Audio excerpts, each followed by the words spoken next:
오늘 주시는 하나님 말씀 창세기 12장 1절에서 9절까지 말씀입니다. 한 절씩 교독하도록 하겠습니다.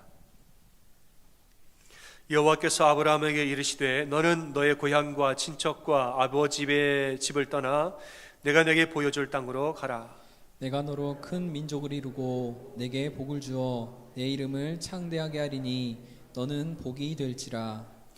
너를 축복하는 자에게는 내가 복을 내리고 너를 저주하는 자에게는 내가 저주하리니 땅의 모든 족속이 너로 말미암아 복을 얻을 것이라 하신지라. 이에 아브라함이 여호와의 말씀을 따라갔고 롯도 그와 함께 갔으며 아브라함이 하란을 떠날 때에 75세였더라.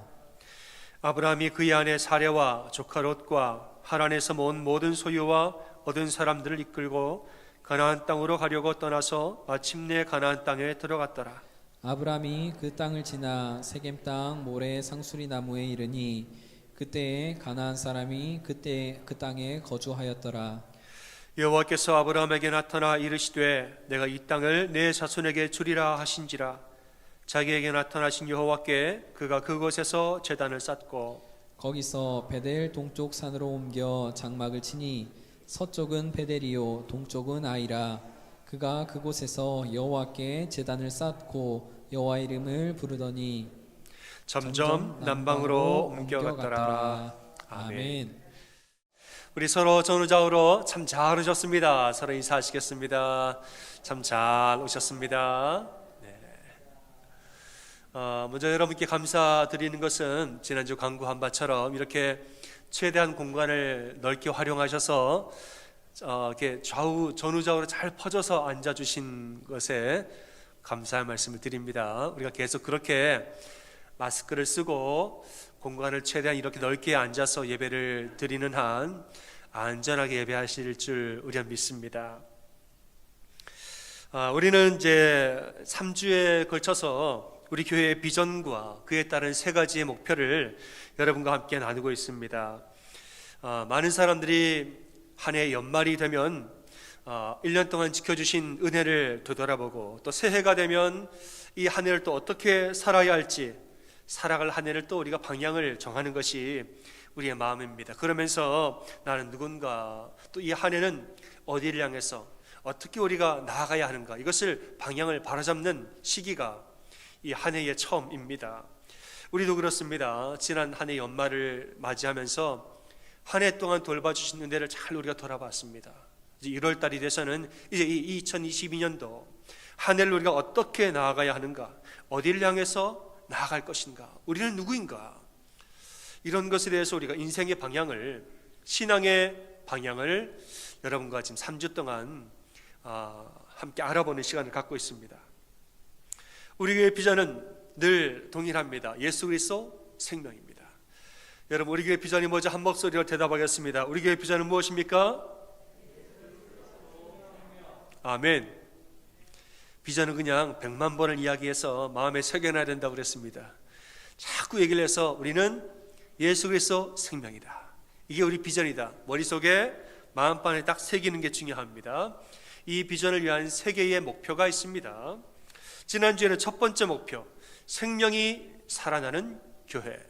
교회는 말하자면 성도들이기 때문에 생명이 살아나는 인생, 그 제목으로 지난주에 말씀 나눴습니다. 예수 그리스도는 생명 그 자체이기 때문에 예수님 안에 거하는 사람은 영도 살고 혼도 살고 육신도 삽니다. 예수님 안에 거하는 사람, 우리의 영과 혼과 육이 다 살아나는 은혜가, 생명이 살아나는 인생이 된다. 첫 번째 우리 목표. 두 번째 목표는 오늘 나눌 이야기인데 생명을 전하는 인생입니다. 함께 고백하겠습니다. 시작. 생명을 전하는 인생.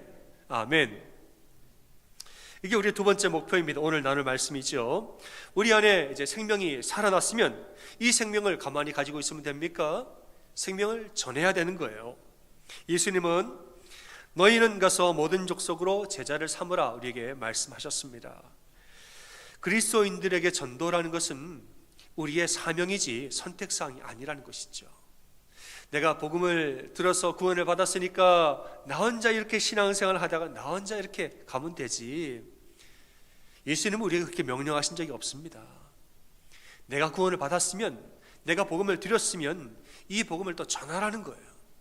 자꾸 전하라는 것이죠. 왜냐하면 이 복음이 뭐니까요? 생명이니까. 내 생명이 살았으면 이 생명을 또 전해야 되는 것이죠. 그게 그리스도인으로서 살아갈 사명이라는 것입니다. 그리스도인들은 뭐냐? 나 혼자 예배하고 나 혼자 신앙생활하고 나 혼자 은혜 받고 난 이렇게 살 거다라는 생각을 그리스도인들은 내려놔야 됩니다. 어떤 사람들은 그렇게 말합니다. 아유 뭐 전도 좋은데 아유 안타깝게도 내 주변에는 다 믿는 사람들밖에 없어요. 이렇게 말해요.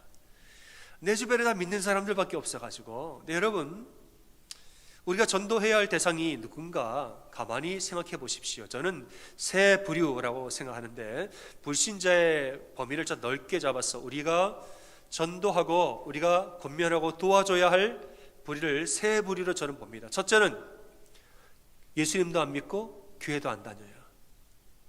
예수님도 안 믿고 교회도 안 다니는 불신자죠. 우리가 전도해야 됩니다. 두 번째는 뭐냐?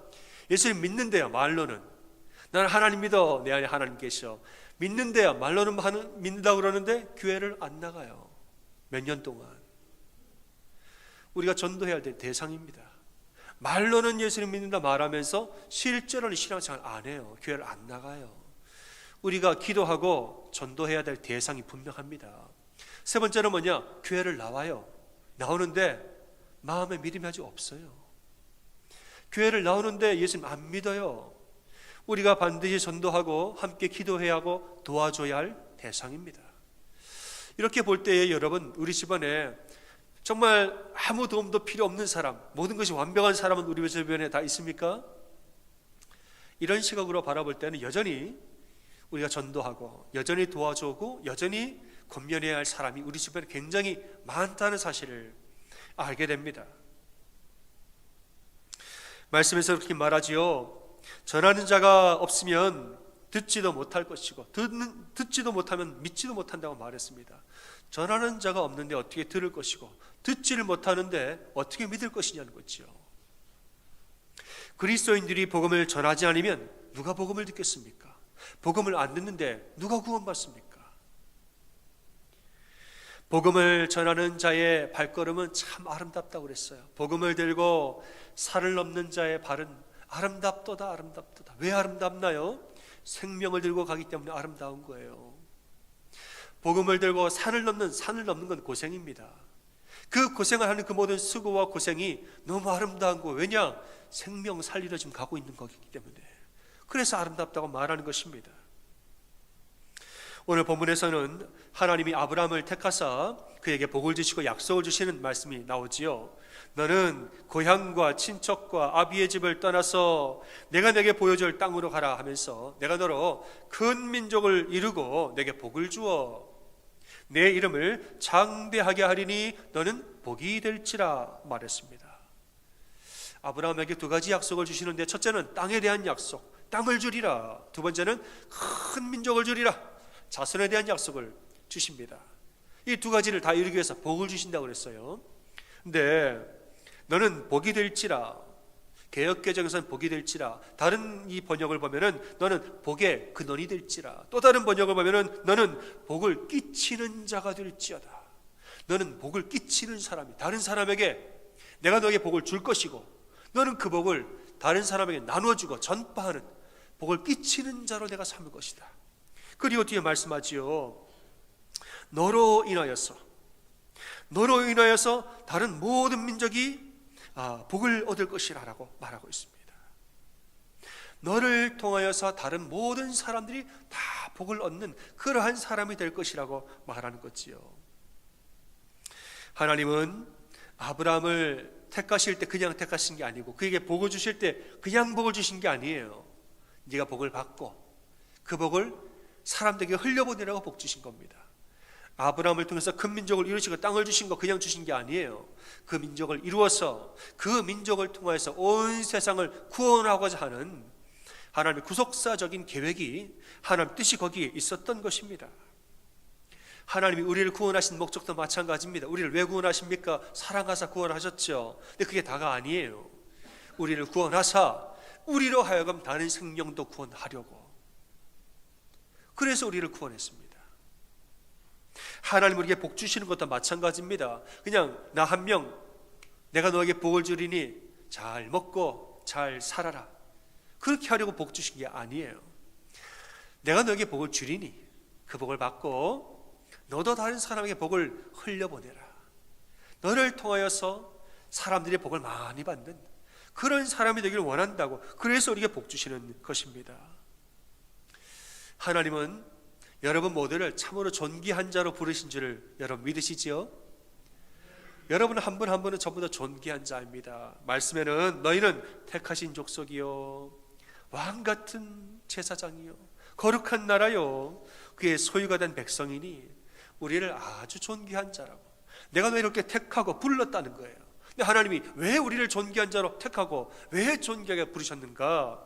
이는 너희를 어두운 데서 불러내어 그의 기이한 빛에 들어가게 하시니 아름다운 덕을 선포하게 하려 하심이라 그랬어요. 근데 하나님의 아름다운 덕이라는 건 무엇이냐? 복음입니다. 너를 존귀한 자로 부른 이유는 예수님 믿고 구원받아서 이렇게 존귀한 자가 된 것을 모든 사람으로 보게 하여 다른 사람들도 하나님의 복을 보고 전파하고 하나님께 나올 수 있도록 만들기 위해서 우리를 존귀하게 세우셨다는 것입니다. 여러분, 생명이 있는 사람은 생명을 전하는 것이 하나님의 이치입니다. 여러분이 살아계신데, 여러분 살아계시죠? 근데 여러분이 살아계신 것을 주변에서 아무도 모릅니까? 사람이 살아있으면 영향력이라는 것이 있습니다. 음식을 먹고 아우 맛있다 그러면 그 음식 만든 사람이 기분이 좋겠지요. 사람이 살아있으면 그렇습니다. 밖에 나가서 산책을 하다가 오늘 날씨 참 좋다. 왜 날씨 그렇게 말합니까? 내가 살아있으니까 그런 말도 하는 거예요. 내가 살아서 눈으로 보고 바람을 느끼고, 요즘엔 날씨 좋다 말하기가 좀 힘든데 너무 추워가지고. 하여간 그럴 때가 이제 있습니다. 살아있는 사람은 반드시 영향력이 있습니다. 그게 살아있다는 증거예요. 마찬가지입니다.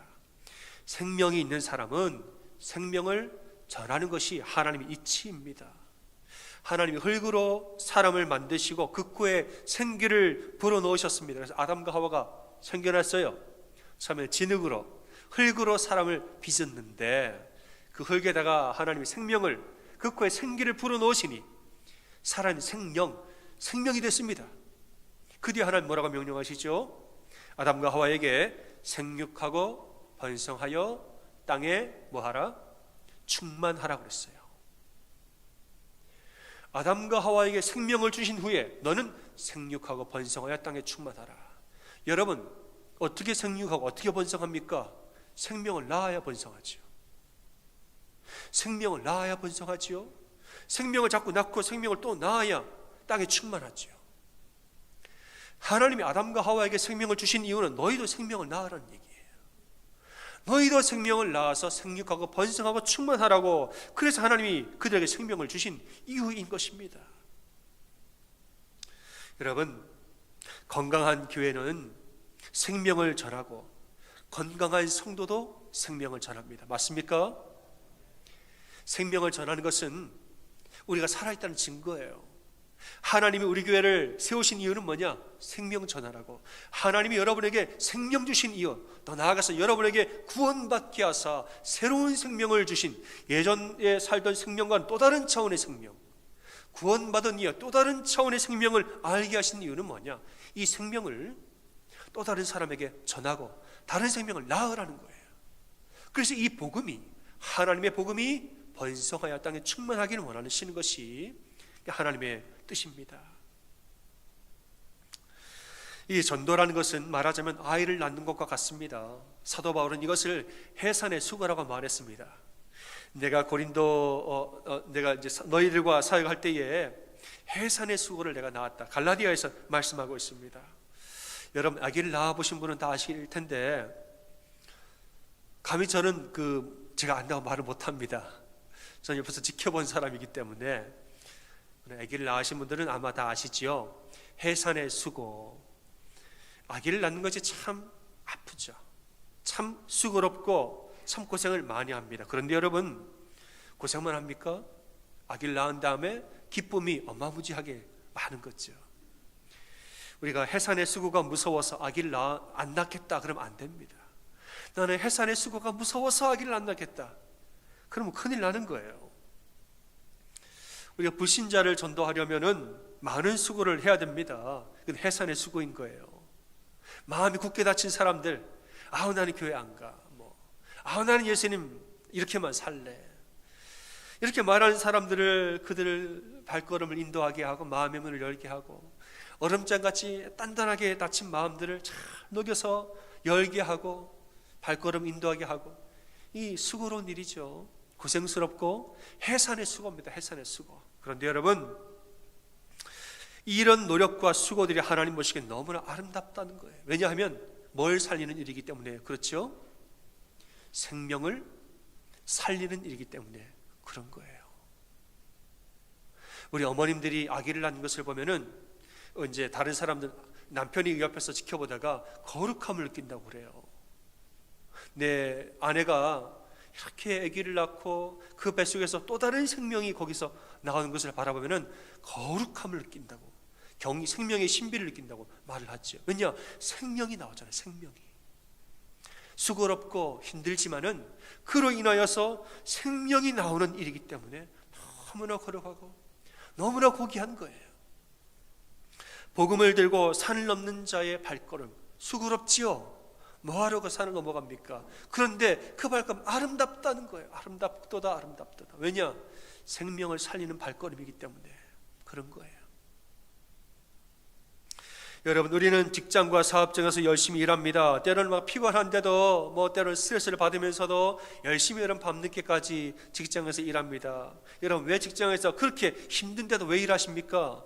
그렇게 해야 먹고 살기 때문에 그러는 거예요. 그렇게 해야 우리의 생명이 유지가 되기 때문에 양식을 얻고 재물을 얻을 거 아닙니까?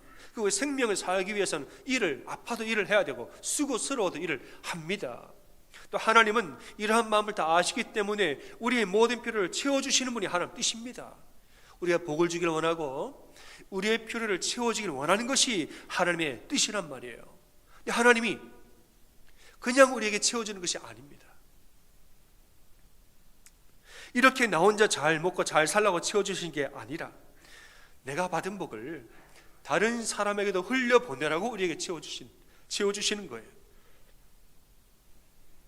하나님이 내 생명이 유지되도록 복을 주시고 이 복을 다른 사람에게도 흘려보내서 그 생명도 살아나기를 원하시는 것이 하나님 뜻이고, 그래서 생명이라는 것이 이렇게 돌고 돌고 또 돌고 돌아서 온 세상에 편만하여 하나님 나라를 이루어가는 것이 그게 하나님의 바라는 것입니다.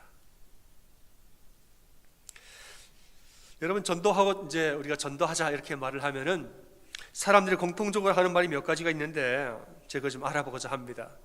전도하자 이렇게 말하면 공통적으로 말하는 첫 번째 말, 제가 아직 부족해서 이겁니다. 전도합시다 그러면 제가 아직 준비가 안 됐어. 내 믿음이 연약해가지고 나는 전도할 준비가 안 됐다는 거예요. 준비된 사람이 하세요. 여러분, 전도할 준비가 뭡니까? 이제 그 얘기를 좀 하겠습니다. 전도할 준비가 뭐냐? 전 세 가지라고 보는데 이 세 가지가 여러분 안에 있으면 여러분은 벌써 준비가 다 된 사람입니다. 첫째, 하나님 사랑하는 것. 두 번째, 그 사람을 사랑하는 것. 세 번째, 교회를 사랑하는 것. 여러분, 하나님 사랑하십니까? 마음에 떠오르는 그 사람을 사랑하십니까? 세 번째, 여러분 교회를 사랑하십니까? 그러면 여러분 준비 끝난 거예요. 준비가 끝났습니다. 그 마음대로 기도하고 하시면 되는 거예요. 하나님 사랑하고 그 사람을 사랑하는데 교회를 별로 안 사랑해. 나는 이 교회 나가지만 넌 딴 교회 나가라. 나는 교회를 나가지만 넌 절을 나갈래? 어떻게 전도합니까? 못하죠. 하나님도 사랑하고 교회도 사랑해. 그런데 이 사람이 싫어요. 전도 안 합니다, 여러분. 하나님 사랑하고 그 사람도 사랑해요. 그리고 교회를 사랑해요. 준비는 끝난 겁니다. 준비 안 됐다고 말할 필요 없습니다. 그 마음 그대로 기도부터 시작하시면 되는 거예요. 두 번째로 하는 말이 뭐냐? 전도 어떻게, 전도는 좋은데 내가 하고는 싶지만 어떻게 하는지를 몰라요. 이렇게 말하는 분이 또 계세요. 전도를 하려면 뭐 복음도 설명을 잘 해야 되고, 우리 이를테면 사형리 복음 설명도 하고 말씀도 좀 외워야 되고 뭐 이렇게 해야 되는데, 나는 말 주변이 없어서, 뭐가 없어서 나는 할 줄을 몰라서 어떻게 할지 모른대요. 여러분, 전도는 어떻게 합니까? 전도는 사람의 말로 하는 것이 아니라 성령의 능력으로 하는 겁니다. 바울은 고린도 교회의 사역에 대해서 말할 때에 내가 말과 지혜의 아름다운 것으로 하지 아니하였고 했습니다. 바울이 지혜가 많고 지식도 많지만 내가 말로, 아름다운 몇 마디의 말로 너희에게 전도하지 않았다고 그랬어요. 왜냐? 몇 마디, 그 말이 아무리 아름다워도 몇 마디 말로 사람의 마음이 열리지 않습니다. 굉장히 어려운 일이에요. 불가능하진 않지만 쉽지가 않습니다. 그럼 바울은 뭘로 했느냐? 성령의 나타나심과 능력으로 하였다라고 고백을 합니다. 마음이라는 것은 성령의 감동하심이 있어야 그의 마음이 열려지는 거예요. 그러니까 내 능력과 내 힘과 말주변 이걸로 하는 게 아닙니다. 그래서 전도에 필수적인 게 두 가지가 있는데, 사랑과 기도입니다. 그 사람을 향한 진심 어린 사랑이 내 안에 있는가, 그리고 그를 위해서 내가 정말 기도하고 있는가. 사랑과 기도가 있을 때에는 진심이라는 것이 전달이 되는 거예요. 우리의 말로, 몇 마디 말로 교회 나오세요, 우리 교회가 뭐 이렇게 좋고 저렇게 좋고, 그 도움이 되긴 하겠으나 마음의 문이 열리기가 쉽지 않습니다. 진짜 전도할 때 필요한 건 뭐냐? 그 사람에 대한 진심이에요. 하나님 사랑에 대한 진심, 그 사람 사랑에 대한 진심, 교회를 사랑하는 진심. 이 진심이 한마디 말에 담겨 있어야 되고, 말주변이 부족해도 괜찮습니다. 손 꼭 잡고 작은 선물이라도 손에 쥐어주면서 우리 이제 갑시다 한마디를 해도 그 안에 진심이 느껴져야 되는 거예요. 전도는 그렇게 하는 겁니다. 근데 그 진심은 또 누가 주시는가? 이 진심 또한 누가 주세요? 성령님이 허락하신다는 말이에요. 평소에는 그냥 대면대면하게 이 사람 저 사람 그 사람하고 나하고 그냥 대면대면하게 이렇게 살다가도 그 영혼을 위해서 내가 기도하고 그 영혼을 안타까이 여기는 마음으로 계속 기도하다 보면 성령님이 내 안에서 진정한 사랑의 마음을 확 하고 주십니다. 뭐 그렇게 친한 사이가 아니었다 할지라도 이 사람을 놓고 기도를 하기 있어야 하는데 하나님 막 마음을 주시는 거예요. 마음을 주시고 그를 위해서 기도하라, 그를 안타까이 여기고 이 영혼을 위해서 중보하고 기도하라, 이 마음을 막 주십니다. 성령님이 인도하시는 거예요. 이런 마음이 쫙 하고 들면은 정말 그 사람에 대한 간절한 마음과 진심 어린 마음이 생겨지고, 그래서 말도 그렇게 나와지고 손 한 번 잡는데 그게 전달이 되는 것입니다. 그러니까 전도라는 것은 인간의 재주와 지식과 지혜 이걸로 하는 게 아니라 뭘로 해요? 성령의 인도하심으로 하는 거예요. 아멘. 이 사실을 믿는다면 여러분, 기도부터 시작하셔야 돼요. 그 영혼을 넣고 기도부터 시작하셔야 되고, 그 영혼을 하나님께 올려드리면서 하나님 도와주십시오, 성령님 인도하여 주십시오 하고 기도부터 시작해야 되는 겁니다. 전도는 그렇게 하는 겁니다. 세 번째로 하는 말 뭐냐? 해봤는데 나도 전도해봤는데 되더라 안 되더라 이거예요. 이게 세 번째로 많이 하는 말입니다. 전도 해봤는데 안 되더라는 거예요. 뭐 내가 사랑과 기도로 열심히 내가 씨를 뿌리고 했는데 별반 효과가 없더라는 거예요. 이제는 뭐 내가 말하면 귀뚱해도 안 들어요 말하는 사람들이 있어요. 여러분, 그런 염려는 하지 마십시오. 우리는 씨를 뿌리는 자요, 씨를 거두는 분은 누구십니까? 하나님이세요. 아멘. 우리는 씨 뿌리는 자지 씨를 거두는 분은 하나님입니다. 우리가 할 일은 뭐냐? 씨를 뿌리는 일이에요. 씨를 뿌리고 거두는 것은 하나님께 올려드리는 일이죠. 그러니까 여러분, 뿌렸는데 안 자라더이다 그런 말 하지 마세요. 여러분, 씨를 하나를 뿌려서 하나이 나와야 성이 찹니까? 여러분, 100알을 뿌려서 1000알을 뿌려서 하나이 나오면 감사해야죠. 시카고에 가면 윌로우크릭 교회가 있습니다. 윌로우크릭 교회는 불신자를 많이 전도하는 교회로 아주 전 세계적으로 유명한 교회입니다. 그 교회는 불신자들 많이 전도해요. 근데 이 교회 본당 앞에 어떤 의자가 하나 있는데, 그 벤치 이름이 뭐냐? 바보들의 벤치라는 의자가 있습니다. 벤치 이름 웃기죠? 그 목사님과 그 교회 사람들이 붙인 이름이에요. 벤치 이름은 바보들의 벤치. 왜 이름이 이렇게 붙었느냐? 매 주일마다 그 벤치 앞에 사람들이 기다리는데 누굴 기다리냐? 내가 전도한 사람들을 기다리는 성도들이 거기 있다는 거예요. 근데 왜 바보냐? 그렇기 때문에 매주마다 바람을 맞아가지고 바보 되는 사람들이 매주마다 거기 있다는 거예요. 이번 주 몇 시에 만나기로 해가지고 교회 오기로 했는데 철도까지 약속을 해놓고도 벤치 기다리는 거예요. 근데 안 나오는 거예요. 이 사람 바람 맞아가지고 매주마다 바람 맞아 바보 되는 사람이 그 벤치 매주마다 있다는 거예요. 한 번은 이제 예배가 끝난 후에 어떤 청년이 울면서 목사님을 찾아왔습니다. 하는 말이, 목사님, 이번 생일 선물에 생일이 있었는데 생일 선물에 아버지한테 선물도 필요 없고 한 가지만 부탁 들어달라고 간곡히 얘기했대요. 아버지, 진짜 부탁했는데 교회 나오세요 그랬대요. 아버지가 알았다 그러더래요. 그 청년이 너무너무 기분이 좋은 거예요. 아버지가 드디어 나오는구나. 내가 이렇게 기도를 하고 준비했는데 드디어 응답받았구나. 너무너무 기쁜 마음이 이제 이번 주 몇 시에 교회 어디 그 의자 벤치에서 만나요. 기다리는 거예요. 기다리는데 아버지가 오셨어요, 안 오셨어요? 아버지 안 온 거예요. 바람 맞았습니다. 근데 시간이 됐는데 안 오는데 혹시나 하고 예배가 끝날 때까지 계속 기다린 거예요.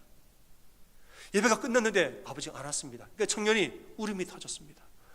울면서 목사님 찾아가서 이렇게 말했다는 거예요. 목사님, 너무너무 어려워요 그랬대. 아버지 전도하기가 너무너무 어려워요. 너무너무 어려워요. 근데 여러분, 감사한 건 뭐냐면 그 교회 벤치에는 매주마다 바람 맞는 바보들이 있는데 그러는 사이에 그 교회는 계속 전도가 되고 있습니다. 믿으십니까 여러분? 매주마다 바람 맞는 바보들이 벤치에 앉아 있는데 그러는 사이에 불신자들 계속 교회를 나와서 계속 교회에 나오고 계속 구원받는 역사가 꾸준하게 계속 일어나고 있다는 거예요. 내가 한 사람 전도해서 하나 심어서 하나가 나오기, 그 욕심이죠 여러분. 바람 맞을 때도 있지요. 바람도 안 맞고 어떻게 전도를 합니까? 실패도 안 하고 어떻게 열매를 맺어요 여러분? 계속 그렇게 뿌리는 것이 우리가 할 일이지 거두는 분은 하나님이에요. 여러분, 우리가 뿌릴 때에는 낙심하지 말고 뿌려야 됩니다. 눈물을 흘리며 씨를 뿌리는 자는 기쁨으로 거두리로다 했습니다. 우리가 씨를 뿌릴 때 어떤 사람 기대감을 가지고 뿌리죠. 가만히 보니까 이 땅은, 이 마음은 옥토야 하고 씨를 뿌렸는데 알고 보니 돌짝밭이에요. 옥토인 줄 알고 씨를 뿌렸는데 열매가 안 나오는 돌짝밭이더라는 거예요. 근데 또 어떤 사람은 돌짝밭인 줄 알고 대충 뿌렸는데 알고 봤더니 옥토 중에 옥토입니다. 근데 우리 사람으로서 이것이 그 사람 마음이 옥토인지 돌짝밭인지 가시덤불이 우리로서는 알 길이 없다는 거예요. 우리는 모릅니다. 그래서 씨 뿌리죠. 어떻게 뿌렸습니까? 다 뿌렸다는 거예요. 좋은 땅 골라서 뿌리질 아니하고 길가에도 뿌리고 돌짝에도 뿌리고 가시덤불도 뿌리고 다 뿌렸다는 거예요. 수많은 씨를 다 뿌린 다음에 거기서 한 씨가 열매를 맺혀 나오면 30배, 60배, 100배의 결실을 맺는다고 말하고 있습니다. 이게 씨를 뿌리는 자의 마음이에요. 네 번째로, 마지막으로 전도에 대해서 가장 많이 하는 말이 뭐냐? 나도 힘든데 언제 내가 전도하고 있습니까? 이 얘기예요. 나도 힘든데 언제 전도를 합니까? 여러분, 이게 속임수라는 거지요. 생명이라는 것은 뭐냐? 나누면 나눌수록 커지는 거예요. 여러분, 기쁨을 나누면 반이 됩니까? 슬픔을 나누면 반이 되고 기쁨을 나누면 배가 된다고 그랬습니다. 생명도 마찬가지입니다. 생명을 전하는 사람 계속 생명을 품고 삽니다. 내 안에 있는 생명을 전하면 하나님이 더 새로운 생명으로 또 채워주시는 거예요. 씨를 뿌리는 사람은 주인이 씨를 더 줍니다. 너 씨를 잘 뿌리는구나, 열심히 씨를 뿌리는구나, 네가 씨를 더 가져와라. 새로운 씨를 자꾸 채워주신단 말이에요. 하나님 보시기에 그렇게 역사하신다는 것입니다. 남에게 생명을 전하면 내 생명도 함께 사는 거예요. 사람들에게 복음을 전하면 내 안에 복음이 더 강해집니다. 복음을 전하면 내 안에 왜 예수를 믿어야 하는지 이것이 분명히 정립이 되어버립니다. 그들에게 간증을 하는 동안에 내 마음의 믿음이 확고해진단 말이에요. 그리고 전도한 친구가 은혜를 받게 되면 난 은혜를 더 받아요. 전도한 친구가 예수님 믿고 교회를 열심히 나오면 그걸 바라보는 이 마음이 은혜가 난 차고 넘친다는 말이죠. 내 안에 있는 물을 나 혼자 이렇게 가두어 가지고, 내 안에 있는 물을 나 혼자 다 마셔야지 가두고 있다는 거기 이끼가 차고 물이 탁해져 가지고 못 마십니다. 하지만 이 물을 흘려보내면은, 자꾸 흘려보내면 하나님이 새로운 물을 위에서부터 우리에게 계속 채워주시는 은혜가 있는 것입니다. 여러분, 전도라는 것은 사명이면서 동시에 우리의 살 길이면서 동시에 은혜가 통로가 되는 것이에요. 여러분 믿으십니까?